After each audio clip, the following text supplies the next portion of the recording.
Vous regardez cette vieille photo et, au lieu de la joie, vous ressentez un vide douloureux dans la poitrine. Si vous avez plus de 60 ans et que vos souvenirs vous transpercent à chaque fois que le passé vous revient en mémoire, sachez qu'il existe un moyen de leur donner un nouveau sens sans les perdre. La nostalgie douloureuse est l'une des formes de tristesse les plus discrètes que j'observe chez les plus de 60 ans. Ce n'est pas seulement de la nostalgie, c'est une douleur physique au cœur, au souvenir de vos jeunes enfants courant dans la maison, de l'odeur de la cuisine de votre mère, de l'étreinte d'un défunt. C'est lorsque le passé devient plus réel que le présent, plus réconfortant qu'aujourd'hui. J'ai découvert quelque chose de révolutionnaire à ce sujet grâce à une recette ancestrale. Non pas une recette culinaire, mais une recette émotionnelle que m'a apportée une patiente de 65 ans, écrite par sa propre grand-mère. Ce qu'elle ignorait, c'est que cette recette renfermait une puissante méthode neurologique permettant de transformer la douleur nostalgique en énergie pour le présent. Quand Maria est arrivée à mon bureau, elle portait un vieux carnet rempli de recettes de famille. Chaque page était un déclencheur de son chagrin. Elle m'a dit qu'elle ne pouvait plus cuisiner, car chaque plat la faisait pleurer, se souvenant de ceux qui n'étaient plus là pour manger. La cuisine était devenue un musée de la douleur. Mais à l'intérieur de ce carnet se trouvait la clé de quelque chose d'extraordinaire. Les neurosciences de la nostalgie révèlent que nos souvenirs ne sont pas des archives figées. Ils se reconstituent à chaque fois que nous y accédons. Et c'est dans cette reconstruction que réside notre chance de guérison. La méthode que vous apprendrez aujourd'hui n'efface pas vos souvenirs, bien au contraire. Elle les transforme en pont plutôt qu'en mur, en étreinte plutôt qu'en coup de poignard. Elle agit rapidement car elle interagit directement avec la façon dont votre cerveau traite les souvenirs émotionnels. Si vous reconnaissez cette douleur dans votre vie, si vos souvenirs sont devenus votre plus grande souffrance, écrivez « oui » maintenant dans les commentaires. J'ai besoin de savoir combien de personnes vivent cette agonie silencieuse, car ce que je vais partager peut raviver leurs souvenirs. Tu mérites de regarder en arrière et de sourire, pas de saigner. Maria n'était pas seulement une femme solitaire avec un livre de recettes, c'était une femme qui avait perdu la capacité de vivre le présent, prisonnière du passé.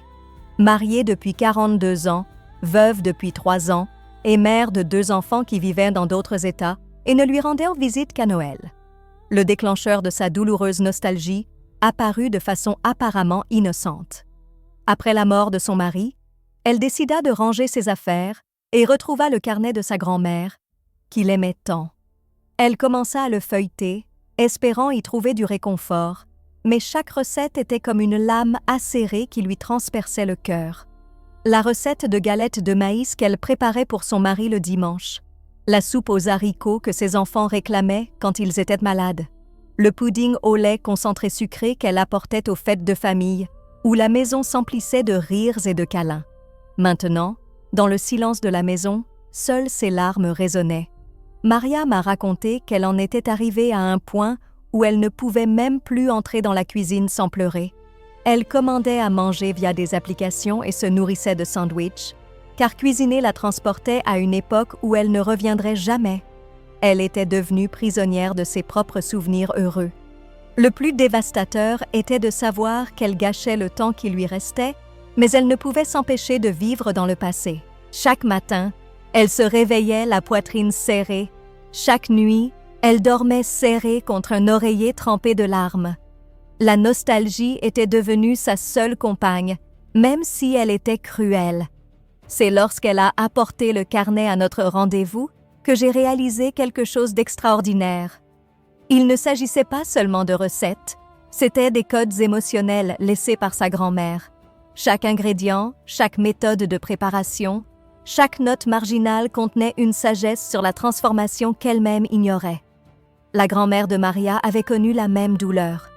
Elle avait perdu son mari jeune, élevé seule ses enfants et affronté la solitude.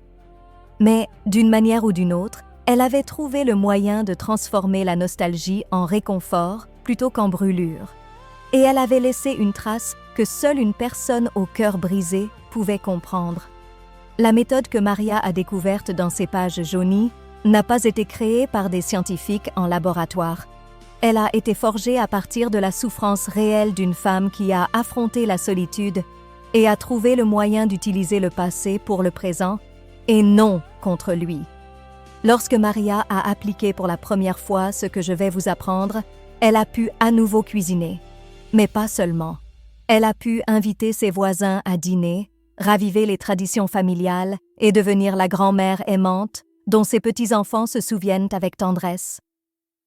Le premier secret que Maria découvrit dans les notes de sa grand-mère fut révolutionnaire. Elle avait écrit dans les marges d'une recette de pain maison quelque chose qui allait bouleverser notre compréhension de la nostalgie douloureuse. On pouvait y lire « Quand les larmes coulent sur la pâte, le pain a meilleur goût car il contient de l'amour. » Les neurosciences à l'origine de cette sagesse sont impressionnantes. Lorsque nous pleurons de nostalgie, notre cerveau libère des hormones qui accélèrent la formation de nouveaux souvenirs. Le problème est que nous associons souvent ces pleurs à la douleur. La grand-mère de Maria a découvert comment rediriger cette énergie émotionnelle pour créer quelque chose de nouveau, quelque chose qui honore le passé sans nous y enfermer. La première technique est ce que j'appelle la reconstruction active de la mémoire. Au lieu de vous souvenir passivement, vous interagirez physiquement avec le souvenir. Maria a commencé par préparer le pain de sa grand-mère, mais avec une différence essentielle. Pour chaque larme qui coulait, elle exprimait à voix haute une gratitude particulière pour ce souvenir. Lorsqu'elle se souvenait de son mari mangeant le pain chaud, au lieu de pleurer son absence, elle disait à voix haute « Merci pour ces 42 ans de petit déjeuner ensemble ». Lorsqu'elle se remémorait ses jeunes enfants se disputant la dernière part, elle disait « Merci d'être la mère d'enfants heureux qui adorait ma cuisine ». Le cerveau, auparavant programmé pour associer ses souvenirs uniquement à la perte, a commencé à créer de nouvelles connexions neuronales. Les mêmes souvenirs douloureux ont commencé à évoquer de la gratitude. Non pas une gratitude forcée, mais une gratitude sincère, car je créais activement de nouvelles significations pour d'anciennes expériences. La deuxième technique est s'ancrer dans le présent. En cuisinant et en digérant ses souvenirs, Maria a établi des liens avec le présent. Elle a appelé ses enfants pendant la préparation de la pâte, leur a envoyé des photos du processus et a invité ses voisins à en humer les arômes. Ce qui se passait était magique. Le passé ne disparaissait pas, mais s'intégrait au présent de manière constructive.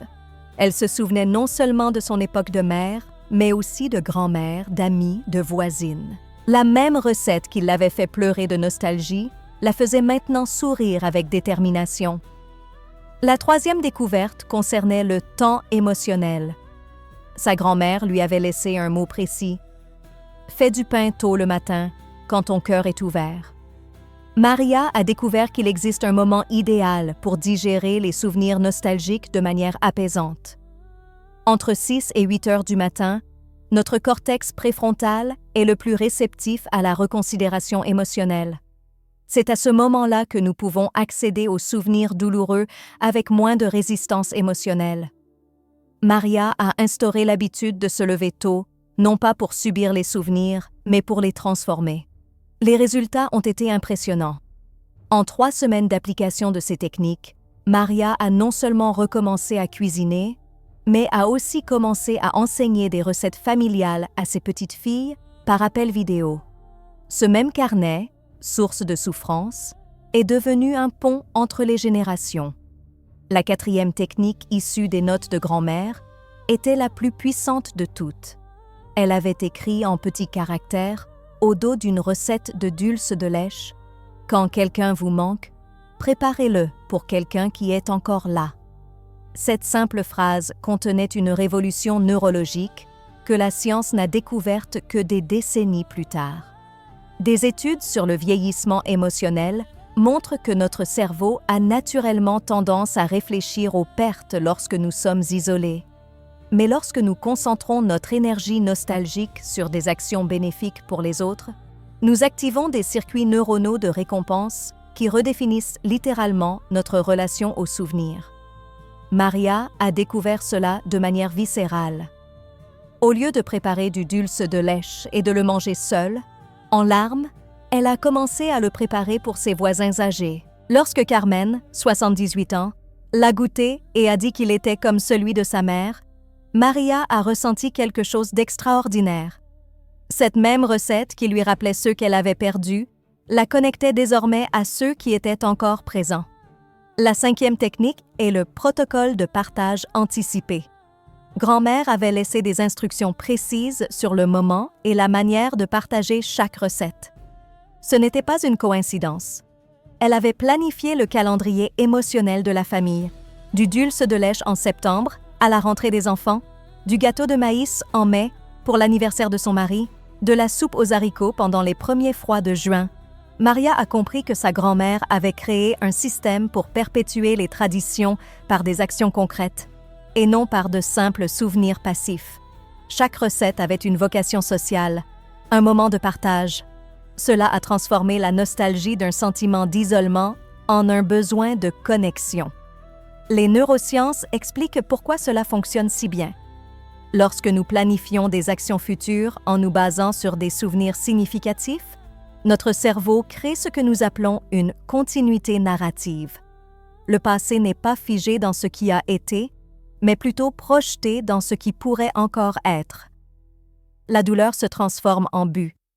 La 6e découverte concernait la ritualisation de la guérison. Grand-mère avait instauré de petits rituels avant de cuisiner. D'abord, elle se lavait les mains en pensant à qui allait manger. Ensuite, elle sentait chaque ingrédient en pensant à son origine. Enfin, elle remuait silencieusement la première cuillerée, se connectant avec toutes les femmes de la famille qui avaient préparé cette recette avant elle. Maria a adapté ses rituels à sa réalité actuelle. Avant de commencer une recette, elle prenait son carnet et remerciait sa grand-mère de lui avoir légué cet héritage. Ensuite, elle photographiait les ingrédients et les envoyait à ses enfants avec un message d'amour. Enfin, je mélangeais la première cuillerée, pensant à tous ceux que ce repas pouvait encore toucher. Ce qui se passe sur le plan neurologique est fascinant. Ces rituels créent des marqueurs émotionnels positifs qui supplantent les marqueurs du deuil. Le cerveau commence à associer la cuisine non seulement à la perte, mais aussi à la gratitude, à la connexion et à la recherche d'un but. L'activité qui autrefois causait de la souffrance devient source de joie. Le résultat de cette transformation fut surprenant. Maria surmonta non seulement son douloureux mal du pays, mais devint aussi la gardienne des traditions familiales. Ses enfants commencèrent à l'appeler plus fréquemment pour lui demander des recettes. Ses petits-enfants vinrent lui rendre visite pour apprendre à cuisiner. Le vide de la maison fut à nouveau comblé, mais d'une manière différente, plus mature et plus consciente. La 7e technique révélée dans le carnet de grand-mère était la plus subtile et aussi la plus transformatrice. Dans la recette du pudding au lait concentré se trouvait une note qui disait « Je vais en garder un morceau pour moi, le manger lentement en pensant à demain ». Grand-mère avait découvert le pouvoir thérapeutique de ce que nous appelons aujourd'hui la conscience nostalgique. En observant des centaines de personnes âgées souffrant de dépression nostalgique, j'ai remarqué qu'elles avaient tendance à consommer compulsivement leurs souvenirs, comme si elles voulaient se gaver de quelque chose qu'elles ne retrouveraient jamais. Mais la grand-mère de Maria enseignait une approche complètement différente. Elle savourait les souvenirs par petites doses, les reliant toujours à des possibilités futures. Maria commença à appliquer cette pratique pendant les repas. En dégustant un morceau du pudding qu'elle avait préparé, elle se souvint non seulement des compliments de son mari, mais aussi de la façon dont elle pourrait enseigner la recette à sa petite fille lors de leur prochaine retrouvaille. Il ne s'agissait pas de renier le passé, mais d'intégrer consciemment ce qui était et ce qui pourrait encore être. La 8e et dernière technique était la plus révolutionnaire. Grand-mère avait laissé des pages blanches à la fin du carnet avec cette instruction « Pour les recettes que je créerai encore ». Même à 80 ans, lorsqu'elle écrivit ces lignes, elle était convaincue qu'il restait encore des saveurs à découvrir, des gens à nourrir, des souvenirs à créer. Maria réalisa qu'une nostalgie douloureuse la retenait prisonnière, car elle avait mentalement refermé le livre de sa vie. Elle croyait que les meilleurs moments étaient passés, qu'il ne lui restait plus qu'à survivre grâce aux miettes de souvenirs. Mais les pages blanches révélèrent une vérité libératrice. Il restait encore une histoire à écrire. Elle a commencé à créer ses propres recettes, adaptant les recettes traditionnelles aux ingrédients appréciés de ses petits-enfants. Elle a inventé un gâteau à la semoule de maïs et au chocolat qui est devenu un succès familial. Elle a créé une version allégée de la soupe aux haricots pour son voisin diabétique. Chaque nouvelle recette était un nouveau souvenir créé en temps réel. La transformation neurologique de cette approche est profonde. Lorsque nous créons activement de nouvelles expériences basées sur des traditions anciennes, notre cerveau comprend que le passé n'est pas un musée, mais le fondement de la construction du présent. La nostalgie cesse d'être un piège et devient un carburant. Plus impressionnant encore, Maria ne se contentait pas de guérir sa propre nostalgie douloureuse. Elle évitait à ses petits-enfants de connaître les mêmes souffrances à l'avenir. En perpétuant les traditions par ses actions présentes, elle garantissait aux générations futures des souvenirs de connexion et non de perte. Aujourd'hui, 6 mois plus tard, Maria dirige un groupe de voisins qui se réunissent tous les vendredis pour cuisiner ensemble. Ils échangent des recettes, des anecdotes et, surtout, transforment la nostalgie individuelle en joie collective.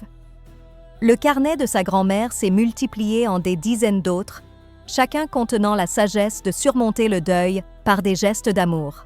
Si vous souhaitez en savoir plus sur les méthodes permettant de transformer vos souvenirs douloureux en pont vers le bonheur, inscrivez-vous dès maintenant et appuyez sur la cloche, car ce qui suit pourrait sauver votre vie émotionnelle. La découverte la plus surprenante de la méthode de Maria est survenue lorsque nous avons analysé l'état neurologique de son cerveau. Les neurosciences de la nostalgie révèlent que lorsque nous traitons passivement les souvenirs, nous activons principalement l'amygdale, le centre de la peur et de la douleur émotionnelle. Cela explique pourquoi tant de personnes âgées se retrouvent prisonnières de cycles de détresse nostalgique. Mais lorsque Maria a commencé à interagir activement avec ses souvenirs à travers des recettes, un phénomène extraordinaire s'est produit. Les scanners ont révélé une augmentation significative de l'activité du cortex préfrontal, la région responsable de la planification et de la création de nouvelles significations. Son cerveau a été littéralement reprogrammé pour traiter le passé de manière constructive. Le plus surprenant a été la découverte que les recettes fonctionnaient comme des objets de transition neurologique. Tout comme un enfant utilise un ours en peluche pour se sentir en sécurité, les personnes âgées peuvent s'appuyer sur les traditions familiales pour naviguer entre le passé et le présent sans se perdre dans l'un ou l'autre. Maria m'a confié quelque chose qui a changé ma compréhension de la nostalgie douloureuse. Elle m'a dit que lorsque je cuisinais juste pour me souvenir, j'avais l'impression de visiter un cimetière émotionnel. Mais lorsque je cuisinais pour quelqu'un en particulier, j'avais l'impression de planter des jardins de joie. Même action, mais signification complètement différente. Cela m'a fait comprendre que la nostalgie douloureuse ne concerne pas le passé lui-même, mais notre relation avec lui. Lorsque le passé prend le pas sur le présent, il nous étouffe. En permettant au présent de dialoguer avec le passé, nous créons une continuité saine qui nous nourrit plutôt qu'elle ne nous épuise. La méthode de la recette a fonctionné pour Maria car elle combinait 3 éléments neurologiques puissants. Premièrement, l'activation sensorielle par les odeurs et les goûts. Deuxièmement, le lien social par le partage. Troisièmement, la création d'un sens par le maintien des traditions. Chaque fois qu'elle préparait une recette de sa grand-mère, elle ne cuisinait pas seulement. Elle accomplissait un acte de résistance contre l'oubli, un rituel d'amour qui traversait les générations, une déclaration selon laquelle ceux que nous aimons survivent à travers les traditions que nous préservons. Partagez ceci maintenant avec quelqu'un qui a besoin de l'entendre aujourd'hui, car la nostalgie douloureuse est l'une des épidémies silencieuses chez les personnes de plus de 60 ans. Pour que la méthode de la recette émotionnelle fonctionne pleinement, nous avons découvert qu'un protocole spécifique de participation familiale était nécessaire. La grand-mère de Maria l'avait pressenti des décennies avant que la science ne le prouve. Les notes marginales ont révélé un système méticuleux pour inclure les différentes générations dans le processus de préservation des traditions. Le premier élément complémentaire est la cartographie générationnelle. Maria a dressé la liste des recettes préférées de chaque membre de la famille.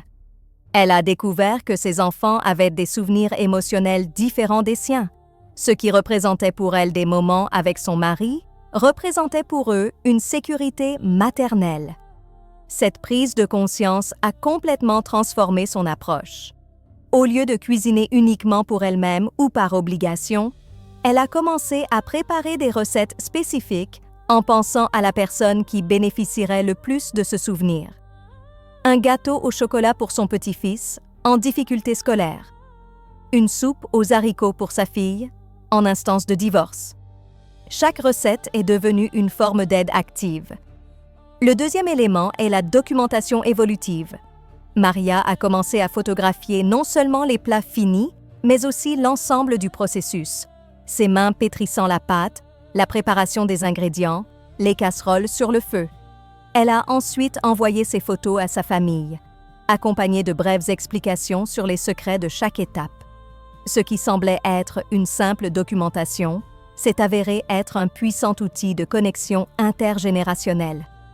Les petits-enfants ont commencé à poser des questions sur les techniques et les enfants ont partagé leurs propres adaptations de recettes. Le carnet de grand-mère s'est transformé en groupe WhatsApp, en appel vidéo de cuisine et en barbecue virtuel. Le troisième élément complémentaire est le rituel de gratitude spécifique. Avant chaque recette, Maria a pris l'habitude de dire à voix haute 3 remerciements spécifiques liés à cet aliment. Un pour le passé, un pour le présent et un pour l'avenir.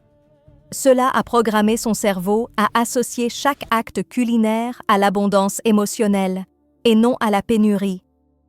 Le quatrième élément est le réseau de soutien nostalgique. Maria a découvert que d'autres voisins âgés étaient aux prises avec des souvenirs douloureux. Elle a organisé des réunions hebdomadaires où chacun apportait une recette de famille et son histoire. La souffrance individuelle s'est transformée en guérison collective. Les patients qui ont surmonté une nostalgie douloureuse affirment que le tournant survient lorsqu'ils parviennent à transformer les souvenirs en actes d'amour concrets. Lorsque le passé cesse d'être un simple souvenir perdu pour devenir quelque chose que nous pouvons offrir aux autres. Partagez votre souvenir nostalgique maintenant, afin que je puisse apprendre comment je peux aider davantage de personnes à transformer leur douleur en actes d'amour. 6 mois après avoir appliqué la méthode de prescription émotionnelle, Maria m'a recontactée. Cette fois, non pas pour me demander de l'aide, mais pour me faire part d'une découverte qui allait changer à jamais ma vision de la nostalgie douloureuse. Elle avait compris que ces souvenirs n'étaient pas des blessures à guérir, mais des graines à planter. Le carnet de grand-mère n'était pas seulement un livre de cuisine. C'était un manuel de survie émotionnelle déguisé en tradition culinaire. Chaque note, chaque secret culinaire était en réalité un moyen de transformer l'amour en action, le désir en but, la solitude en lien. La révélation la plus profonde a été de comprendre que la nostalgie douloureuse existe parce que notre cœur reconnaît la valeur de ce que nous avons vécu. La douleur est proportionnelle à l'amour que nous ressentons. Lorsque nous honorons cet amour par nos actions présentes, la douleur ne disparaît pas, mais devient au contraire le carburant pour créer de nouveaux souvenirs, dignes des sentiments que nous nourrissons. Maria a découvert qu'elle n'avait pas à choisir entre oublier le passé ou s'y noyer. Il existait une troisième option, exploiter le passé pour le présent. Chaque recette est devenue pour elle une façon de dire « Je me souviens, j'honore, j'avance » à tous ceux qu'elle aimait et qui l'aimaient. Cette méthode fonctionne car elle respecte la légitimité de notre nostalgie sans nous laisser piéger par elle. Elle reconnaît qu'après 60 ans, nous avons plus de passé que d'avenir, mais nous enseigne que cela peut être un avantage et non un inconvénient. Nous avons accumulé des décennies d'amour qui peuvent se transformer en décennies d'actions bienveillantes. Aujourd'hui, Maria a non seulement surmonté son douloureux mal du pays, mais est devenue la gardienne du bonheur familial. Ses petits-enfants associent sa maison à de délicieux arômes et à des histoires fascinantes. Ses enfants l'appellent pour des conseils et des recettes. Ses voisins ont trouvé en elle une source de sagesse pratique pour vieillir avec sens. La leçon la plus importante que j'ai apprise de Mary est que la nostalgie douloureuse n'est pas une condamnation de la souffrance perpétuelle. C'est une invitation à transformer les souvenirs en action, les souvenirs en tradition et le désir en graines de joie future. Vous n'êtes pas obligé de porter seul le poids du passé. Vous pouvez le transformer en pont qui relie votre cœur à d'autres cœurs, votre histoire à d'autres histoires, votre amour à des actions concrètes qui font une différence dans la vie de ceux qui sont encore là. Vos souvenirs sont trop précieux pour devenir une simple source de douleur. Ils peuvent devenir une source de sens, de connexion et de joie partagée. 3 choses avant de partir. Premièrement, si cette vidéo vous a touché, cliquez sur le bouton « J'aime ». Deuxièmement, abonnez-vous. Chaque semaine, je partage des astuces pour lutter contre la solitude après 60 ans.